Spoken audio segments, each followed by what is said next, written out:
Certain Jasper County residents who got the senior tax credit may be happy with what their bill looks like this year, but how does it affect those political subdivisions that it's supposed to fund? I'm Anthony Saviello. A look at that coming up. MSSU hosts high school students for the 4th annual Business Gateway Competition. I'm Kenny Foreman, and I'll have more on that coming up. And the Trump administration strikes another deal with Big Pharma, and now massive weight loss drug price cuts are on the horizon. The 4 states' most watched news starts now. More than 6,300 residents in Jasper County who applied for and received the senior tax credit this year are seeing a reduction in the amount of property taxes they pay. But that also impacts some local budgets. This is KOAM News. I'm Tanya Bach. The tax reduction impacts several political subdivisions. Many are seeing a significant drop in the amount of money they would receive if not for the senior tax credit. KOAM's Anthony Saviello explains. Some good news for some senior taxpayers this year. If you applied for the senior property tax credit and were approved, then you will see on your bill one line that says senior property tax credit of X number of dollars is applied to this bill. And in Jasper County, several thousand were approved for this credit, but this credit means a reduction in funds for several political subdivisions, including schools, roads, city governments, and fire departments.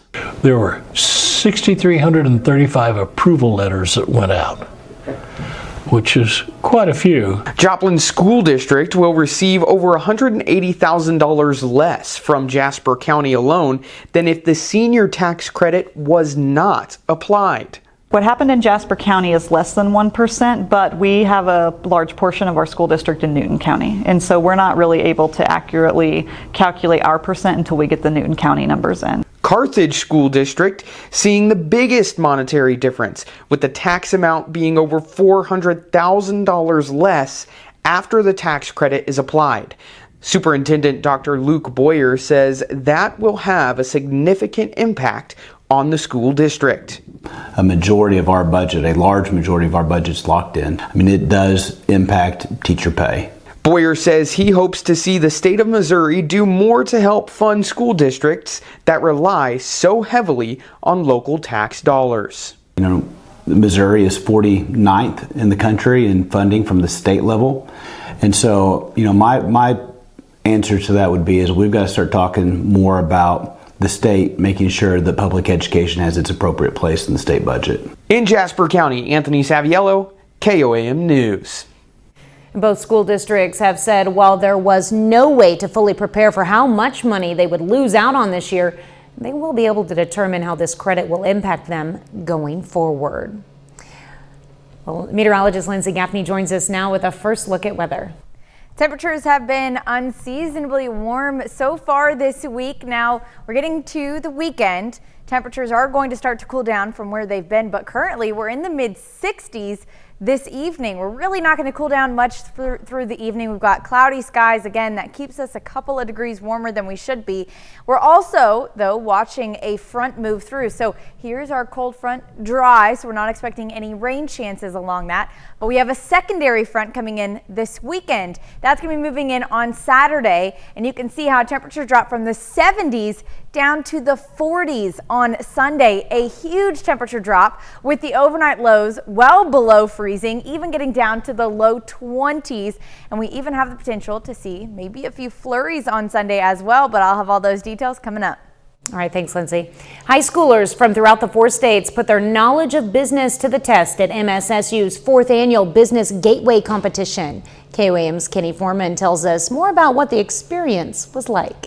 For high schoolers with a passion for business, the day was a culmination of hard work and preparation. They've had about 3 weeks is when we gave them the presentation prompts, and so they've had 3 weeks to kind of work through the material, go through case studies. A lot of the case studies we use are similar to what we use here at Southern, and so they are really immersed in kind of what a business education looks like as well. A record 685 students across 27 schools were in attendance, showcasing their knowledge in a variety of different categories in hopes of walking away with awards. So we have in the morning multiple choice test that they take over various subjects such as international business, communication, accounting, marketing, management, and then they also have the opportunity to give presentations over similar subjects like financial plan, the business plan pitch competition, travel, tourism. The students and staff also used the event as an opportunity to introduce the high schoolers to MSSU and showcase why it might be a good fit for them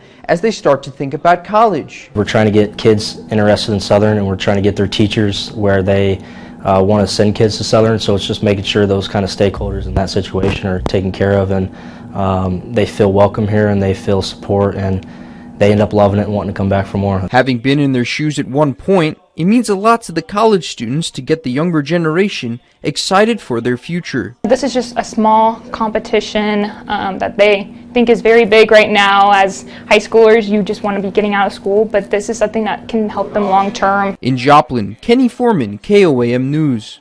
The faculty plans on sending the grading rubrics back to high school teachers who will then share them with the students. This is done in an effort to help the students grow beyond the competition. By the dawn's early light. KOAM partnered with Arvest Bank this afternoon for a flag swap event just in time for Veterans Day. Community members exchanged their old worn flags for new ones at the event. KOAM collected the retired flags to send to the American Legion for proper disposal. More than 100 flags found new homes today. At Arvest, we believe in the strength of our community, and our teammates love to come out and be a part of this event where we can serve our community and live out our company values. This marks the final flag swap of 2025. KOAM plans to continue the tradition next year. Well, the Quapaw Nation Museum celebrated veterans by honoring tribal members who fought in World War II. The centerpiece of today's event was a veterans quilt featuring 36 squares, each bearing the name of a Quapaw service member from the war. An accompanying book documents their lives and service. The museum acquired the quilt from the 1944 War Museum in Washington, Missouri, after that facility discovered the names represented Quapaw natives. Organizers say the display brought veterans and community members together for a meaningful tribute. It makes you very proud. You know, in this time, I think everybody needs to show a little patriotism, and I think that brings it out in people. Community members also enjoyed a variety of patriotic themed food, from cakes and cookies to nuts and crackers. Well, coming up, cutting the price of cutting weight. President Trump announces a deal to slash the price of weight loss drugs. I'm Alexandria Hoff in Washington with the latest coming up. And later, a small Joplin church with a big mission, how the Forge program is turning lives around in this week's Doing Good. The Trump administration unveils an agreement with 2 more drug makers to lower prescription costs. This time, it's targeting weight loss medications. Fox News correspondent Alexandria Hoff has more. The prices of popular weight loss drugs are coming down. This is a great day for American health and healthcare, and for all of American patients. President Trump announcing a deal Thursday that would lower Eli Lilly's Zepbound and Novo Nordisk's Wegovy to as low as $149 a month. It also clears the way for Medicare to begin covering the drugs for people with obesity or other high-risk health conditions. Americans have been spending as much as 520% more for Zepbound and 1,400% more for Wegovy than patients in Europe. Both medications currently list for more than $1,000 a month before insurance, but they'll be offered directly to consumers at a discount on Trump RX, which launches in January. We're talking about 6 to 10% of Americans already on them. It's going to go double, triple that. The deal is part of an effort by the Trump administration to lower drug prices to what patients pay in other countries. Pfizer and AstraZeneca previously struck agreements with the White House to offer prescription discounts in exchange for exemptions from planned pharmaceutical tariffs. What are you supposed to do if the right thing to do for your health is right there, but you can't afford to get it? Folks need to be able to utilize these life-saving medications. The Trump administration says that drug companies at lower prices will receive a voucher to receive an expedited FDA review for new medications. In Washington, Alexandria Hoff, Fox News. Well, new treatments are allowing people with advanced breast cancer to live longer than they did 15 years ago. A study of more than 60,000 patients with metastatic breast cancer in the U.S. found the average survival time has increased by 6 to 7 months. Doctors credit more effective treatments and improvements in diagnoses and quality of care. Well, having poor heart health in middle age increases your risk for dementia later in life. A University College London study found people with signs of damage to their heart between the ages of 45 and 69 saw their thinking, memory, and problem-solving abilities deteriorate faster and were more likely to develop dementia. Researchers say the warning signs can be spotted as much as 25 years before a dementia diagnosis. Well, Lindsay's next with a complete look at your forecast and later a congressional probe. Lawmakers on Capitol Hill want to know how many jobs are being lost because of artificial intelligence. I'm Mike Emanuel in Washington. I've got the details coming up.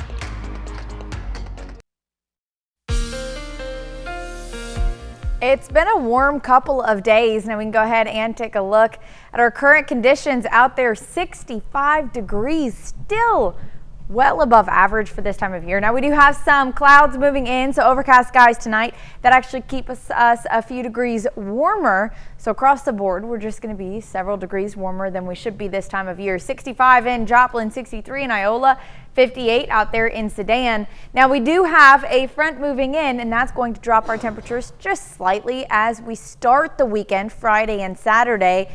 But we're not expecting any rain along that front, just these clouds. That front is moving through. Currently, you can already see the winds starting to shift out there in southeastern Kansas. Now, ahead of the front, we still have some slightly strong gusty winds, 20-25 miles per hour. Not going to knock over a trash can, but definitely could still disrupt your evening. As we move through the rest of the night, those winds will continue to shift. Again, no rain, just clouds all night. Now you can see, taking a look at downtown Joplin from the Cornell Arts and Entertainment Complex. A little windy, but overall a pretty nice night, well above average. As we head into the weekend, though, things are going to start to change yet again. We're going back into a little bit more fall and even winter season this weekend. Now, through Friday afternoon, we have those northerly, northwesterly winds as we move through the day. Winds start to shift yet again on Saturday morning, early in the morning, back out of the south. Doesn't take long for another front to move through Saturday afternoon. You can see it's going to be a little windier as well. And those winds are gusting again out of the northwest by early Saturday afternoon. Heading into Sunday, if we get some rain chances or any type of moisture in the atmosphere, with these temperatures dropping so quickly, we could see potential for some flurries, even maybe just some freezing rain. Now, nothing would stick if anything does occur. Again, not expecting a lot of chances for this rain or any type of precipitation, but temperatures by Sunday morning are going to be well below freezing. So if anything does make it to the surface, we could see some flurries early Sunday morning. Clears out rather quickly. And again, would not expect anything to actually stick to the ground. Now, let's take a look at these temperatures. The feels like temperatures for the next couple of days, not too bad. Again, we're well above average for this time of year. It's going to feel like upper 60s on Saturday. Those winds cool us down a bit. Heading into Sunday morning, temperatures are going to feel like mid-20s by 6:30. In the afternoon, it's not going to feel much warmer than mid-30s or even just right around freezing. By Monday morning, though, it's going to feel like in the teens, mid-20s. Actual temperature will be in the low 20s. So it's going to be a really cold couple of days. Sunday and Monday, we do start to warm back up by Tuesday, back into the 60s. You can see 60s for the rest of the week, even potentially reaching into the 20s. But we do have a little couple of days window there for some winter temperatures and weather. Yeah, and we were talking about the benefits of that, of like killing off any outdoor bugs and stuff. Yes, I love winter. I'm really excited to bring out my big coats. And then we get a taste of fall again. Exactly. I'm not going to hate on that. All right, thanks, Lindsay. Well, it was a full house at the Joplin Service Club's annual chili and veggie soup fundraiser today. The fundraiser supports programs for the blind and visually impaired, including the club's Low Vision Enhancement Center and weekly lunches that bring members together. Guests enjoyed homemade chili, vegetable soup, and a silent auction filled with holiday decor, kitchen sets, and gift baskets, all donated by community members and volunteers. Well, hopefully they're going to expect someone being very kind, greeting them, and taking their order, and then bringing it to the table for them and offer assistance throughout the day. I've got a lot of good volunteers. Couldn't do it without them. Well, money raised also helps cover transportation costs and supplies, making sure those in need have access to essential tools and resources. Well, coming up next, a not so smart decision. Did you spend money turning your house into a smart home? Your fancy light switch may soon stop working. I'm Eben Brown in Miami. I'll have that story straight ahead. What if your smart devices simply stopped working? It's the problem facing millions of Belkin customers after the company announced it will stop supporting its popular Wemo devices, including light switches and doorbells. Fox's Eben Brown has more in this edition of our Fox on Tech series. Check your plugs and light switches. A number of popular smart devices won't be working in a couple of months. Tech manufacturer Belkin is telling its wide customer base it will end support of its Wemo brand of smart light switches, electrical plugs, and doorbell cams. Customers are being told that by the end of January, the Wemo service will end, the app will no longer function, and the devices themselves will be essentially useless or won't perform like they're supposed to. Belkin has apologized for the shakeup. In a statement to Fox News, the company wrote in part, quote, "The smart plug and light switch category has become increasingly challenging to sustain in a way that aligns with our long-term business priorities. In other words, that division of the company has become financially unsustainable. It is a common move for technology that's become obsolete, but some products Belkin is no longer supporting were released less than 2 years ago, raising questions about whether the company's long-term planning has changed or if they're falling victim to outside forces like inflation and tariffs. Belkin also said it considered alternatives, but ending support for the older devices was the only viable path forward. The company wrote, quote, "Selling the platform or sustaining it through subscriptions would require continued investment in aging infrastructure that's incompatible with future-proofing our users' experiences." Belkin is suggesting that some of their devices still under warranty could be eligible for refunds. In Miami, Eben Brown, Fox News. Now, Toyota is recalling more than 1 million Toyota, Lexus, and Subaru Solterra vehicles that have panoramic view monitor systems. The car maker says a software issue could cause the rear view camera to malfunction, increasing the risk of a crash. Toyota will fix the issue for free. Coming up next, a Pittsburgh game enthusiast puts his skills to the test on the Netflix series Squid Game: The Challenge. A Pittsburgh resident is taking his love for games to a whole new level, appearing in the newest season of Netflix Squid Game: The Challenge. Marlon Dewey says he's been a fan since the first season. He's drawn to the mix of competition and strategy, which made this opportunity too good to pass up.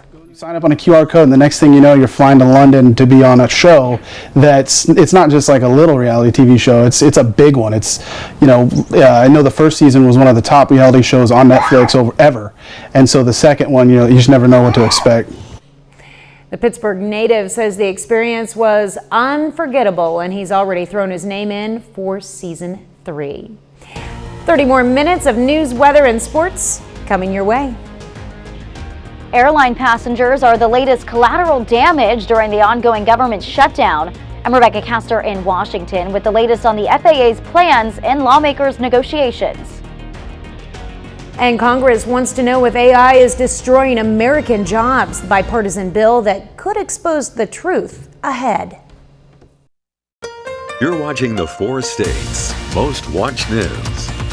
This is KOAM News at 9 on Fox 14. I'm Tanya Bach. The government shutdown is hitting home for flyers. On Friday, the FAA plans to start cutting thousands of flights to ease the load on air traffic controllers. But Congress is still stuck on the tarmac with no sign it's any closer to reopening the government. Fox News correspondent Rebecca Castor has more from Washington. The FAA is getting ready to make an unprecedented move to keep air travel safe during the government shutdown, cutting flights by 4% starting Friday until it reaches a 10% reduction next week. There is a righteous and noble political fight happening, but it does not need to be in my cockpit. We have got to protect the air system, my airplane, the airplanes that are out there, from this political debate. The FAA says the reductions will focus on 40 high-traffic airports to alleviate the pressure on air traffic controllers until the government is back open. But lawmakers don't seem any closer to that, with Democrats, emboldened after Tuesday's elections, still demanding a deal on health care costs. I think that there is no reason to surrender now, every reason to stand firm. I think everybody has to understand what the mood in the country is, that people want fighters. But with the real impacts of the shutdown building, Republicans are hoping Democrats will fall to the pressure. We can't go another week. The Democrats need to do the right thing and open back up the government. They know real people are paying the price. Republicans feel very helpless about the situation because, as we've noted, there is really nothing for us to negotiate. The flight cuts will not impact any international travel, and most airlines are offering customers refunds even if they didn't purchase a refundable ticket. In Washington, Rebecca Castor, Fox News.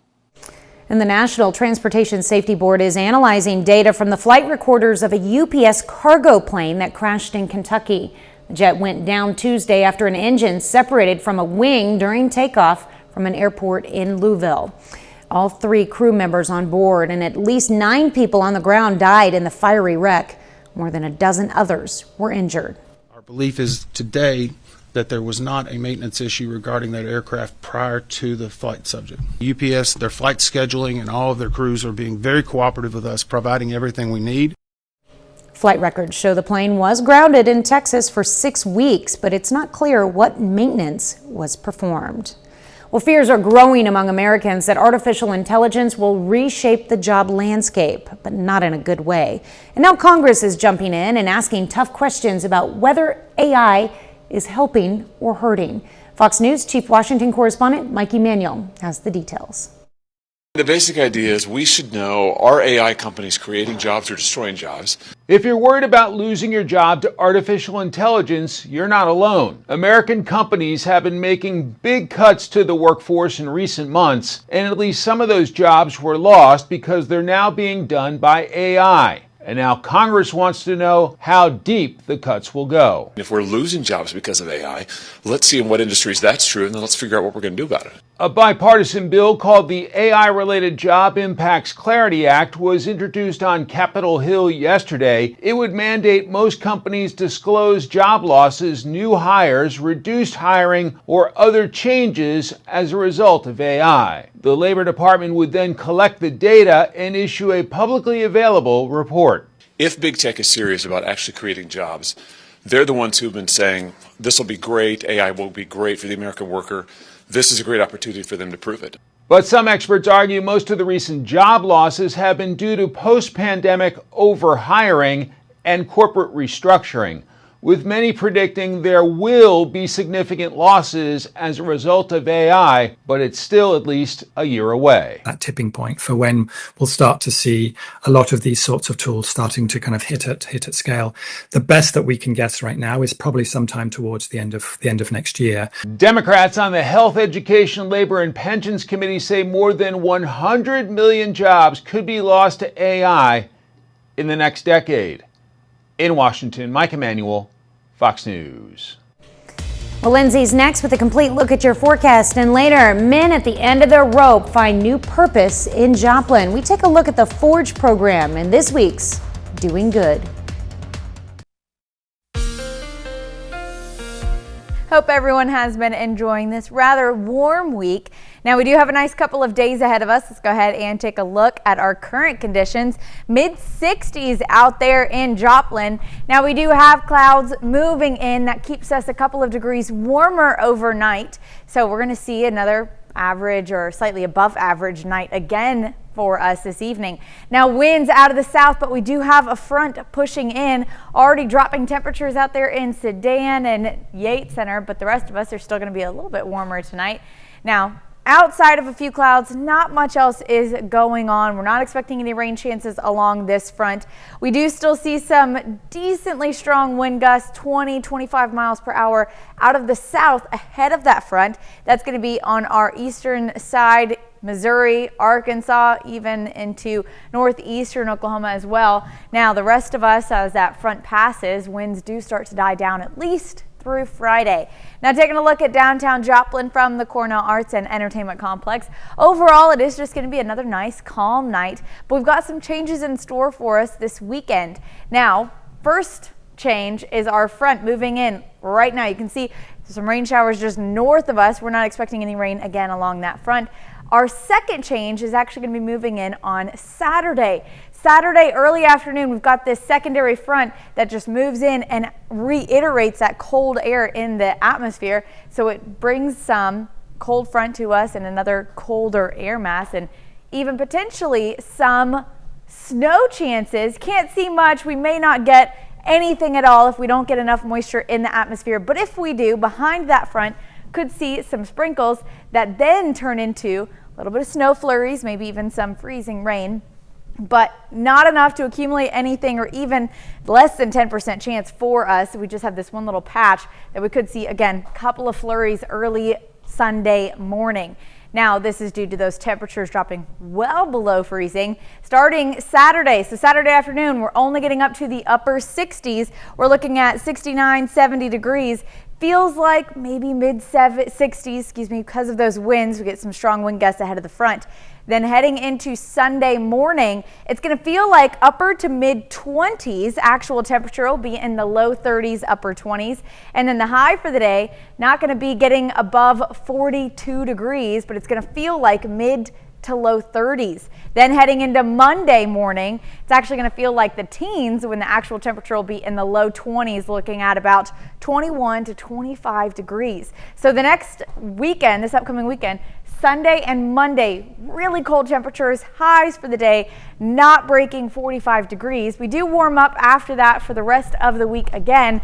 Very similar to what we saw last weekend. We just have a really warm week, and then the weekend turns into a little bit of a chillier weekend. Luckily for us, no limited rain chances, at least through the weekend, so we're not going to expect any snow or ice or anything like that. Just really cold temperatures this weekend, Really and then cold temperatures. Maybe a back to flurry fall. if we're lucky. I'd like to see just a little snow. A taste of Christmas? Exactly. Ooh, I like it. All right, thanks, Lindsay. Well, hammering hot metal, riding covered wagons, and learning Native American culture, area students are experiencing pioneer life firsthand at Cato Days. The historic town, founded in 1854, is transformed into a living classroom, exploring Southeast Kansas pioneer heritage. 7 interactive stations showcase blacksmithing, cowboy culture, and more.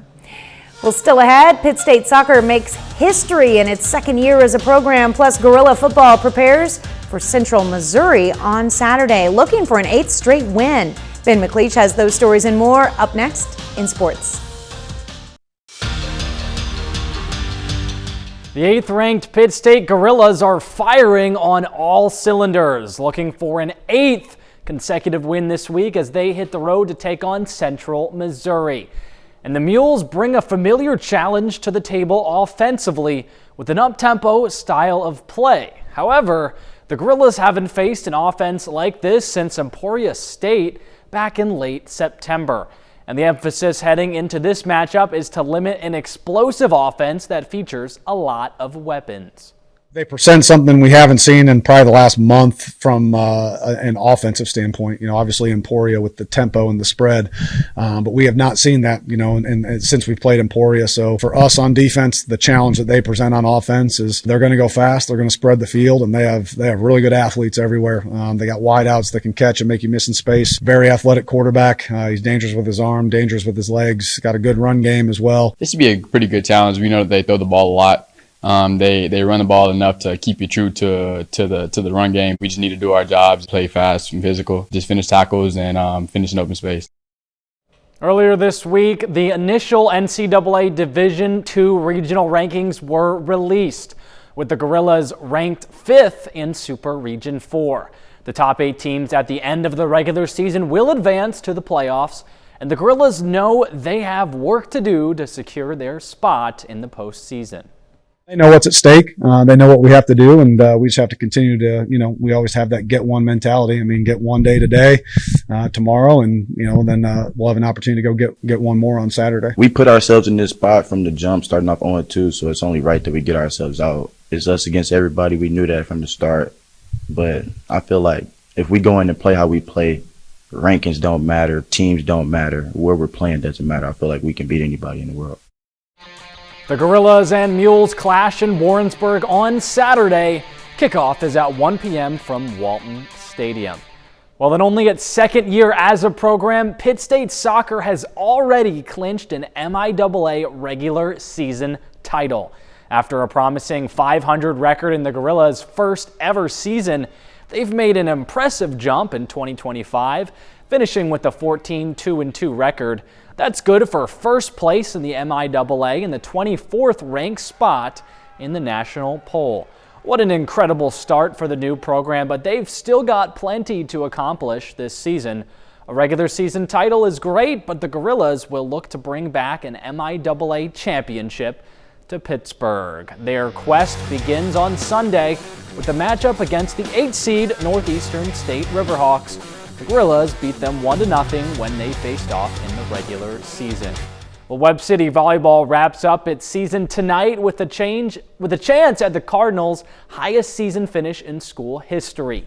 Yesterday, the Cardinals' state title run was ended by St. Pius in the semifinal game, but Webb City still has something to play for today in the third place game.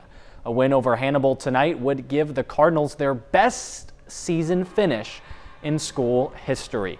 Right now, Webb City is tied 2-2 with the winner of set number 5 securing the third place finish. Hopefully they can pull through and do it. That'd be awesome. Yeah, the highest finish in school history would be quite an accomplishment. Yeah, that's really awesome. And the same thing goes for Pitt State Gorillas, doing that well. Yep, they just got to get a couple more wins and they'll find themselves in the playoffs. You like that. All right, thanks, Ben. We're back with more news after this.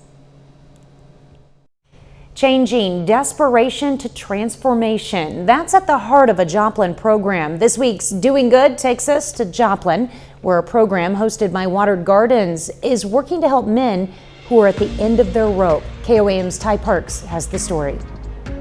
All right, I was at the end of my rope. I was actually in a psych ward and had no other means of either going back and burning all the bridges that I had as far as family is concerned. On 15th Street in Joplin sits a small old church with a big mission, a mission for change. The Forge program welcomes men who are at their lowest and are willing to grow. When a guy applies to come into the Forge, that really is the first step of changing them, if you will. Of course, I'm not changing anybody. Only God can change somebody. And that He will only change them to the extent that they will allow themselves to be changed. They start in a dorm setting and volunteer around Water Gardens while taking classes on being a better person. Christian discipleship, but also what does it mean to be a member of the community? What does it mean to have a strong work ethic? What does it mean to operate with integrity and honesty? And so we just cultivate that during that education phase. The next phase is small apartment living. It's a little bit more freedom while still being guided. That's where they begin to have an actual job somewhere in the community. We assign them a Christian business mentor. So here's a man who's willing to meet with them every week and just talk through how are things going at work? How are things going at the campus where you're staying there at Forge? What's going on in your life? The end goal, being commissioned to go out and be a better man, helping to impact society in a positive way.